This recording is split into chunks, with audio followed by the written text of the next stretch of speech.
You ask Tiger to solve. This deals with linear equations with one unknown. The final result is m equals 10. Let's solve it step by step. Group all constants on the right side of the equation. Subtract 9 from both sides. Simplify the arithmetic.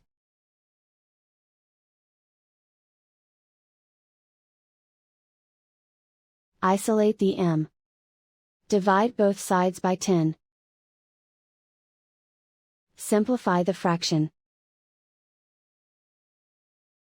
Find the greatest common factor of the numerator and denominator.